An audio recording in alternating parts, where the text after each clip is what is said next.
இது எனக்கும் உங்களுக்கும் ஒரு முக்கியமான அறிவுரை. சமூக வலைதளங்களில் இன்று பிறரை பற்றி எழுதப்படக்கூடிய வார்த்தைகளையும் பிறரை விமர்சிக்கக்கூடிய பதிவுகளையும் அவர் இப்படி இவர் அப்படி என்று தீர்ப்பு கொடுக்கக்கூடிய முறைகளையும் பிறரை தவறான முறையில் அருவருக்கத்தக்க கெட்ட தீய வார்த்தைகளை கொண்டு எழுதப்படக்கூடிய எழுத்துக்களையும் பதிவுகளையும் தான் பெரும்பான்மையாக பார்க்க முடிகிறது. இதில் இறைவனை நம்பிக்கை கொள்ளக்கூடிய கூட்டமும் தங்களை உட்படுத்தி இருக்கிறது என்பதை பார்க்கும் போது கவலை அளிக்கிறது.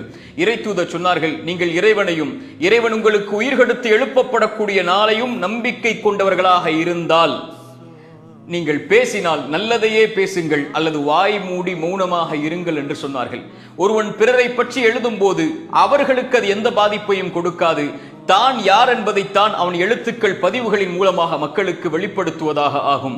நாம் நல்லதையே பேசுவோம் அல்லது வாய் மூடி மௌனமாக இருப்போம். எல்லா நிலையிலும் நாம் இறைவனையும் இறைவன் நம்மை உயிர் கொடுத்து எழுப்புவான் என்ற நாளையும் நம்பிக்கை கொண்டவர்களாக